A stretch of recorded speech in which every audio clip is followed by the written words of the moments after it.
Women in the Metaverse Monday. And if you were at our Women in the Metaverse panel, then you know we are at one of our spaces that is also the Garden Club space. So this one was curated by Tiny Create. So shout out to her. We have some amazing spaces coming for women in the Metaverse, which I'm super excited about. But I'm so excited about so many things. First and foremost, shout out to the panel that we just had. It was amazing. We had a great turnout. Amazing women coming and talking about amazing things about being women in the metaverse. Thanks to everybody that watched that. And then from there, we actually started our NFT project for women in the metaverse because we want this to become a more intimate network. So this was an NFT that I actually used AI to help generate and then minted and sent out to each of the women that filled out the Google form. Now I'm kind of disappointed because I had it listed for free so that anybody can continue to mint there. Let me even flash over to OpenSea so you guys can see it. But somebody actually ended up buying 80 of them. So you can kind of see my transaction history here where I sent all of the women that filled out the Google form their free NFT. And then somebody actually minted 90 of them for free and then relisted them for sale for $10. So unfortunately, we are going to have to find a better way to list that free mint to claim. Most of the time, I do just do a Google form and then, airdrop it myself to people. But I wanted to make the system a bit more automated, and I really loved being able to claim the mint for free. I even had an awesome little video where I got to do it and show you guys how you can claim it for free as well, so that you have your wallet, you're claiming NFTs, you're getting to experience the amazing beauty of NFTs. And there's got to be a better way to get that done, with being able to have these listed privately, almost in a sense, where you have to have the link to mint or something of that nature. So I am going to be doing some digging to see how we can get that done. Until then, this space will be open and not token gated, so you are in luck and you are welcome to come and join the conversation. But I will say I'm going to be working on this all week, and as soon as it's back up, it's going to be back up. So make sure you are staying tuned, and we're going to sit back down and keep this session going for another Women in the Metaverse session. As you guys can see, it takes a little bit playing around sometimes when you're in the metaverse exploring. But that was one of the amazing things that we talked about when we were watching the Women in the Metaverse panel, hearing all of the different women talk about their different experiences, the good, the bad, the ugly, and the amazing part of what it's like being a woman here in the metaverse. So shout out to Tiny. I see she just popped in. Welcome. But today, because I wanted to show you guys all about the NFT, I wanted to even slow it down a little bit and talk about NFTs, because I know we talk a lot about the metaverse and this digital revolution, and NFTs is one of those things that is a big part of that. And I know sometimes it gets glossed over or just put into that I don't really understand it much category, so I'll get back to it in a sense. And y'all know we're gonna sharpen each other's iron and talk about it here. So and we won't go into the gory details, but just to get started with what an NFT is. First of all, an NFT is something that, a very simple example, it's almost like a receipt, right? That shows a proof of purchase or a proof of transaction. So whether it's purchased or not purchased, I can have something for sale and then show Tiny like, hey, you can have this, and I send it to you on the blockchain for free. Or I can list it and it'd be $5, and then that transaction go on the blockchain.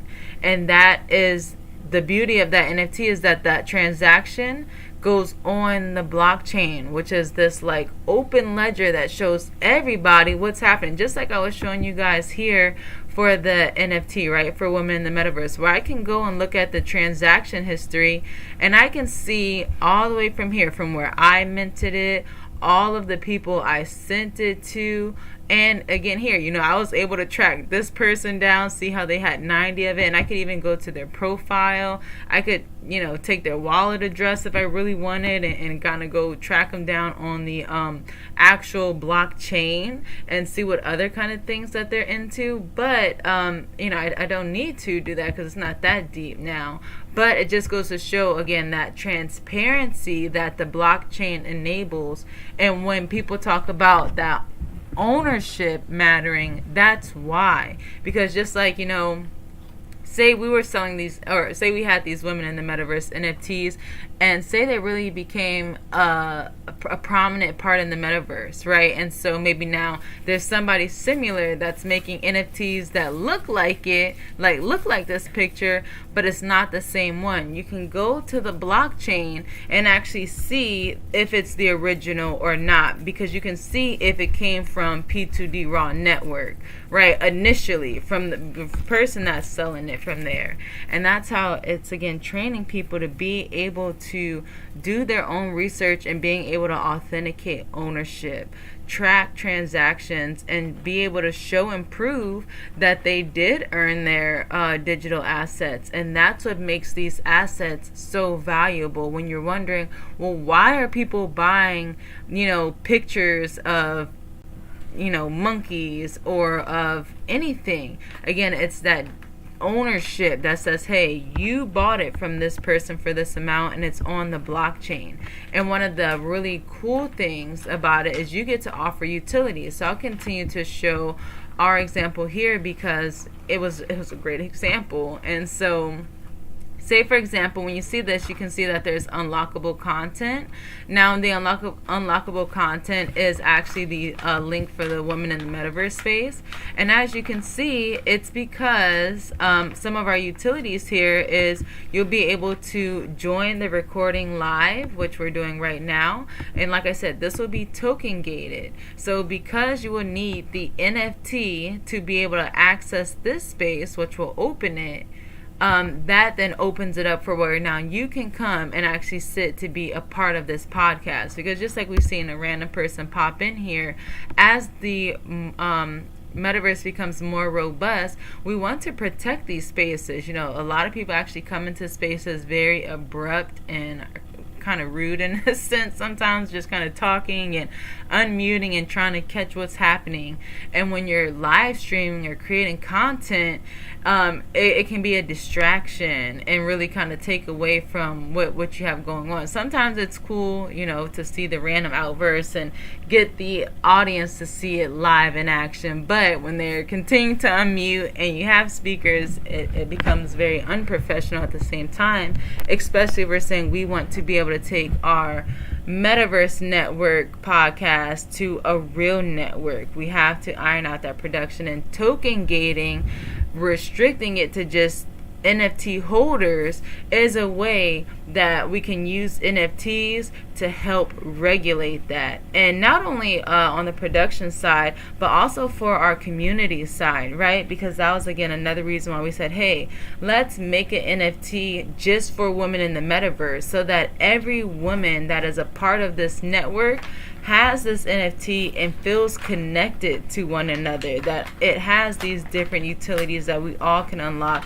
And again, it's a way for you to connect your community at that point as well, which is something that is lacking in current businesses, right? Say right now, if I was to go to the Nike store, right, and just bought a pair of Nikes, that's it. My transaction's over. I pay, they give me my receipt, I wear my Nikes, and I'm out here.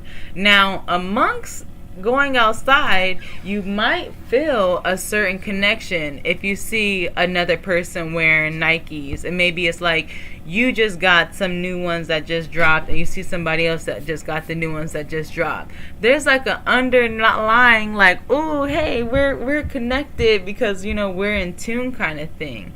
And again, NFTs offer that same thing in this digital sphere where you get to go global, and offers more because now you get to actually attach those utilities. Again, where now if you hold our Women in the Metaverse NFT, not only will you get access to the token gated space, but you will also be able to use the Women in the Metaverse space to host your own events in the Metaverse.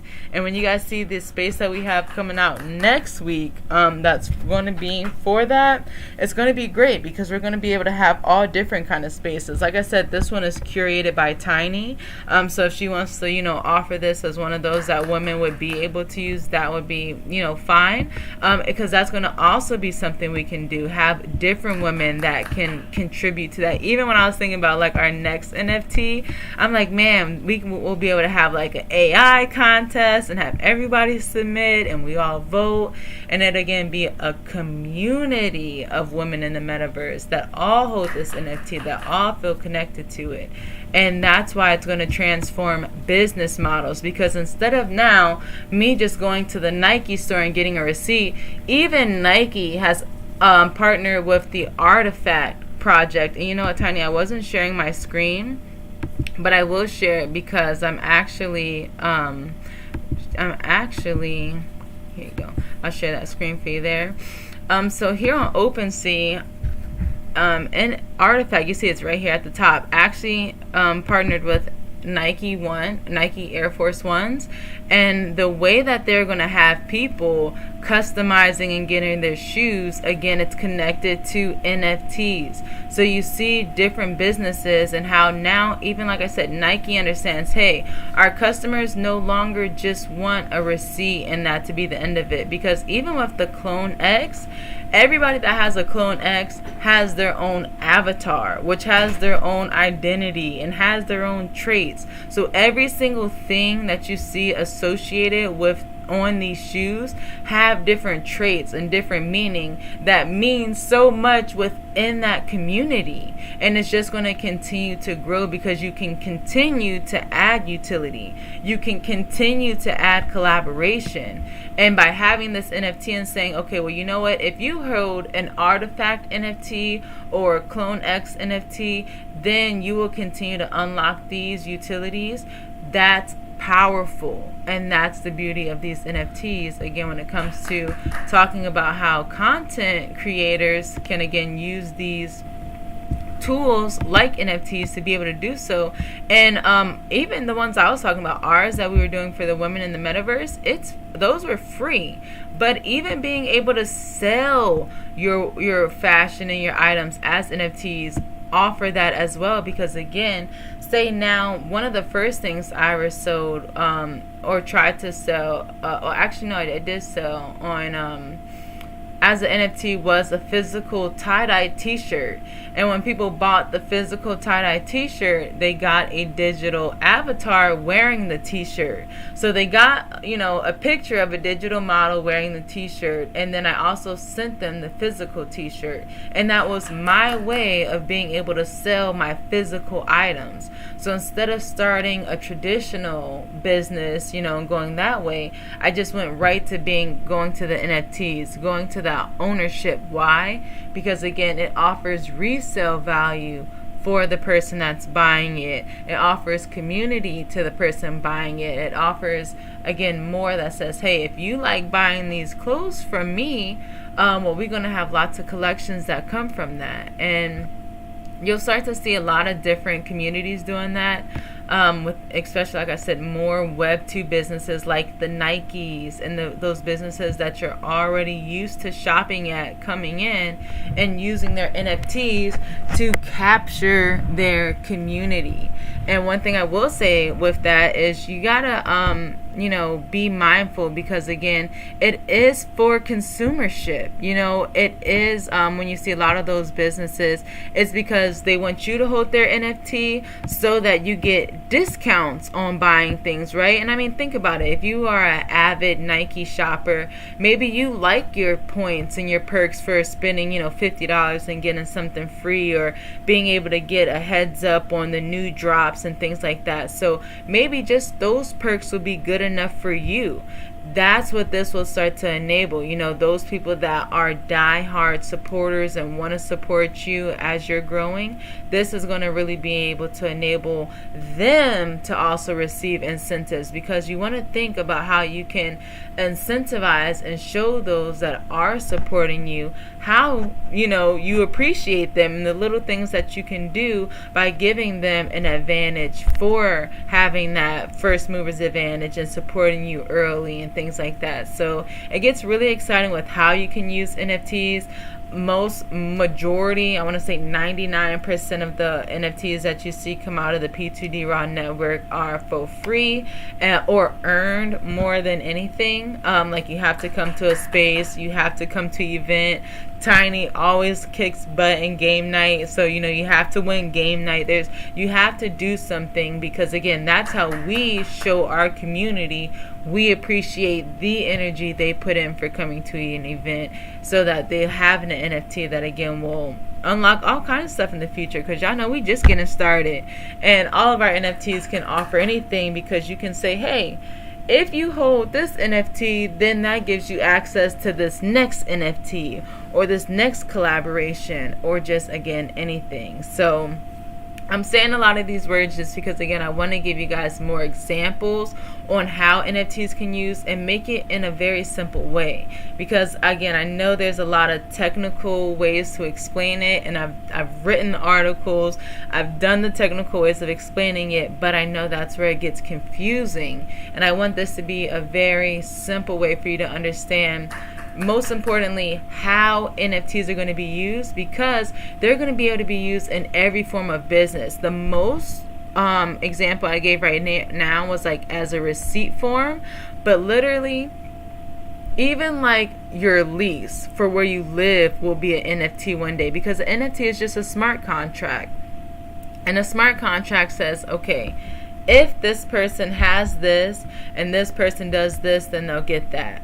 Right, so say for example, if instead of signing a lease, your landlord will say, hey, this person will stay in this house for 12 months. They'll pay $1,200 every month by the 1st, and at the end of 12 months, they have to re-sign a lease or pay month to month, right? That's like a very basic lease in a very basic sense. And that's what that smart contract would say, right? So that's what their lease says. Maybe I move in, so I go ahead and mint that NFT, signing it, paying my $1,200 initially for, buying it, and then however the smart contract self-executes from there, maybe it takes out $1,200 automatically, or maybe you get a link to be able to get access to their portal where you can go and pay your rent every month from there. But it becomes that simple where even landlords will be able to use NFTs as their contracts, because that's what it is. But it's a smart contract because it can be self-executing. It can automate itself. And again, even now, think about how many, and I want to use that leasing example, because think about how many people have now started subleasing or using Airbnb and things like that. Think about how now even you can break down that smart contract. So now you done rented from someone, and so now it says, okay, Tiny is the landlord and owns the woman in the metaverse space. Mo is renting it from Tiny for $1,200 for 12 months. But for 1 month, Mo is going to lease it to Jazzy for $100. And then that's the end of that contract. Okay, and now the next month, Mo is going to lease it to China for 3 months for $400. And we can keep breaking down that contract from there. And why that matters is because, again, think about being able to trace it on the blockchain, being able to authenticate.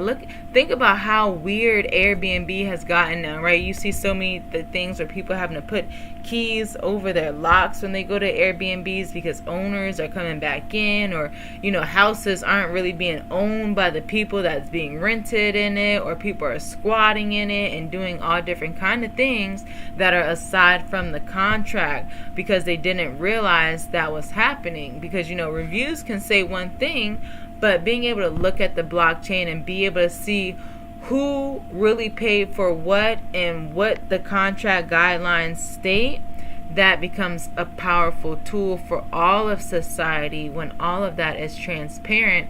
And you start to see NFTs code for car leases, houses, and any which way that you're shopping. You'll start to see more and more NFTs being used and offered as incentives, because that's what they are. They're incentives for the community, ways to connect consumer and producers and keep that cycle. So on that note, I don't want to continue to ramble on too much longer. I just want to give you guys a little bit of food for thought about NFTs and how you might be able to use them in your own businesses. Like I said, I gave you a few different examples to start stirring up those gems. Okay, let me see. Tanya C., can you clarify how personal info like addresses, etc., are hidden even though the transactions are public? Yes, so your public or your personal information is hidden because the only thing people can see is your wallet address on there. So like, for example, I will go ahead and share my screen again. So that way you can see how we can track something down. So I'll leave this screen over here for you to watch as we do this. Okay, so like if we were here, okay, I'm going to go back to my profile. I'm going to look at the ones I created for today, or have for today, and say I wanted to track down this dude, right? Like, see who is this and what has this person been doing. So I can copy their wallet address, and then I would just go to Etherscan, and this has like everything on the Ethereum blockchain. And so here where it says search by wallet address, I would just paste their wallet address in there, and then I can see, so this is everything I can see about this person now. So this is their wallet address, which I can copy there. I can click to view it as a QR code, and it says message this address on the block scan chat. So maybe like if I was mad at that person, I could actually come on here and try to message them and be like, hey, why would you do that to my, my mint, and you ruined my mint and everything. But again, it's not that deep. I can see how much Ethereum they have here. So I can see that they have 0.00002 of it. So I see they're trying to make some money, obviously. But more importantly, I can see everything that they've been minting, right, within the past 40... I can't see the new screen. I'm still on his... I can only see his OpenSea. Oh, let me see. Okay, hang on 1 second. Oh, sorry, I should have shared my whole screen. So on Etherscan, so let me go back a step here. So when you open Etherscan, this is the screen that it takes you to. So after you have the wallet address, you would paste it into there. And this is where it shows you everything about them. So like this is his wallet address. This is where I was just showing that I can chat him if I wanted. This is their QR code. This is their balance. This is how much that is. So it's about 37 cents in value. If they had like a different name, that's where it would be right here. But most importantly, I can see all of their different transactions right here. Like NFT transfers. We can see all of this right here. We can see ERC20, so we can see everything that this person has been doing here. But that's it. It doesn't show anything else. Like, it only will show your wallet addresses on here.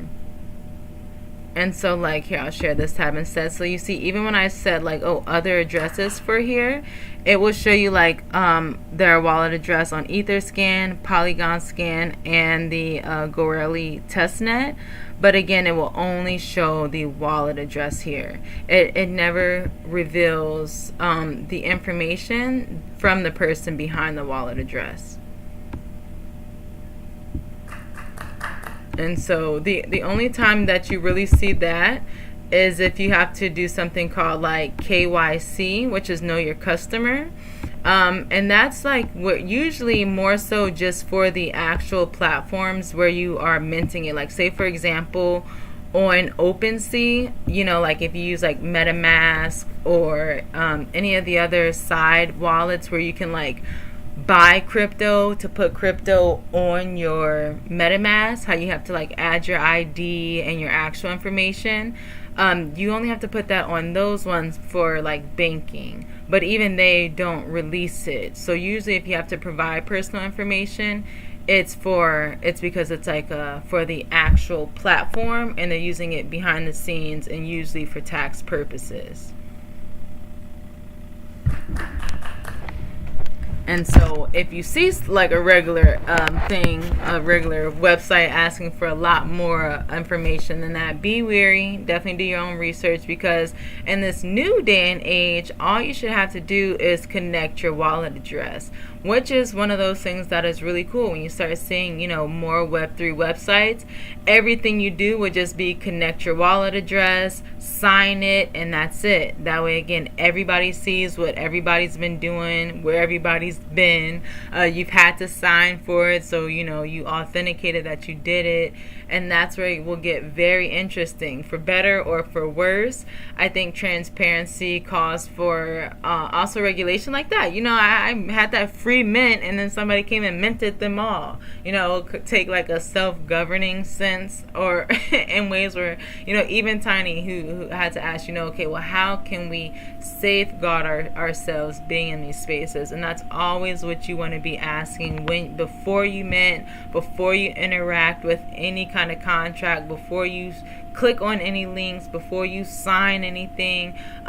Always double check that. Never ever give away your secret phrases. Like, absolutely never. No one should ever ask you for that information. That is only a login, and that is only you logging into your, imagine if you were logging into your bank account with your life savings on it. Okay, treat that secret phrase like that, but also make sure you have it somewhere, because if you have to log back into your stuff and you don't have it, you won't be able to get back into it. So it's also like you won't even be able to get into your bank account with all your life savings if you don't have it. So your secret phrase is one of those that you want to have, but never give out. So another little tidbit on security right there when it comes to NFTs. And that's what we always here for: asking, growing, learning, sharing. Like I said, I was excited to figure out how to do that free mint, and it ended way too quickly. I had too many videos and flyers ready to go. All the spaces, everything lined up, and when I seen that right before filming, it was really disheartening to see that it didn't work out as well as I thought. But we're going to live and learn and keep giving it a try, and it happens. So y'all be on the lookout. We will have another NFT somehow, some way. And Tiny, did you have any other questions or thoughts about NFTs? I know you're very familiar with how we can use the NFTs. If you guys don't know, Tiny creates all kind of things within the metaverse that she also sells as NFTs. One of those being her physical to digital jewelry. So she makes physical jewelry, and then she made digital counterparts. So if you've seen, she had a few pieces that were dropped during New York Fashion Week that were amazing. And it was just really cool to be able to see that experience with her making the physical and then sharing that digital twin for the digital. And those are all sold, again, as NFTs. And why that matters to someone like her, for another example, is because, just like I said, she handmade those jewelry pieces, right? So these were one-of-one pieces where she's selling it online and at her normal store and doing her normal pop-ups and selling her normal handmade jewelry for $20, $30, $40, $50, which is great, still great margins. But being able to say, I'm an NFT artist. This is a one-of-one. This has more utilities that will come in the future, then enabled her to be able to put herself at another extra layer of value for her customers, right? Like, hey, you're not only getting this physical version, but you're also getting the digital version that you can wear as an AR filter, right? So if you're on Zoom meetings, now you can still wear your earrings without having to actually wear your earrings, or on Instagram,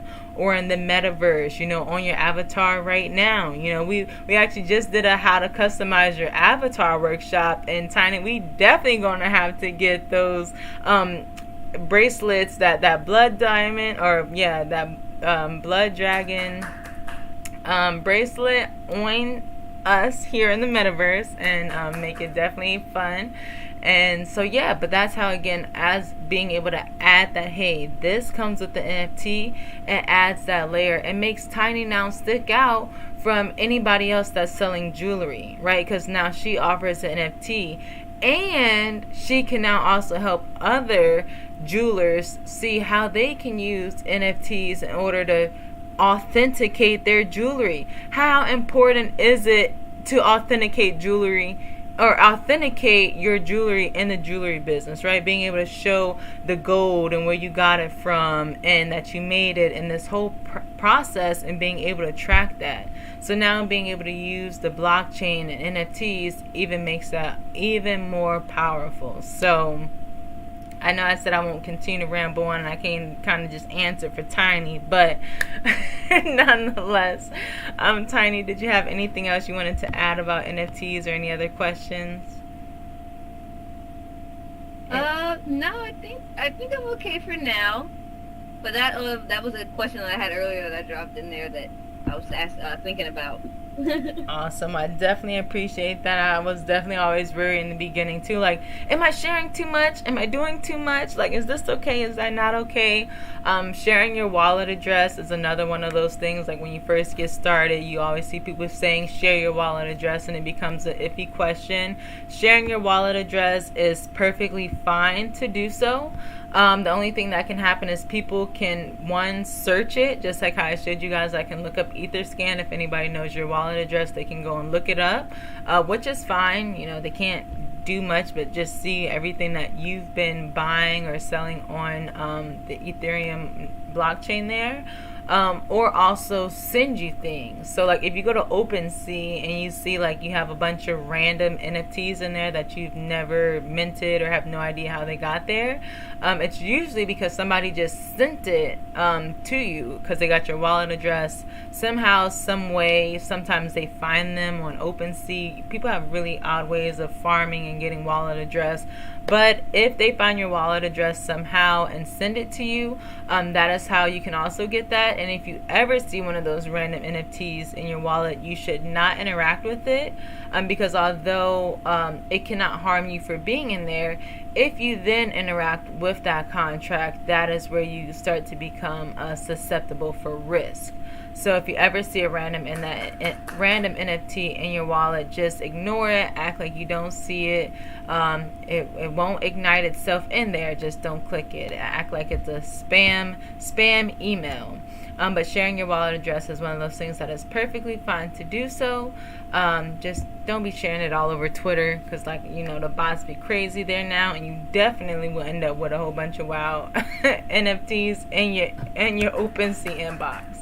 So on that note, that was all I really wanted to say about NFTs. Like I said, I wanted to keep it very simple, very untechnical.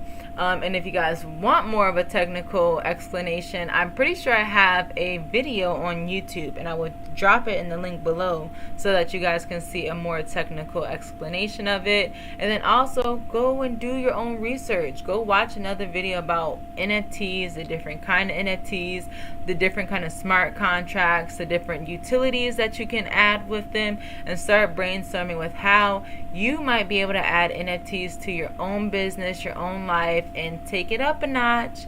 We'll catch you guys next week for another iron sharpening conversation. Peace.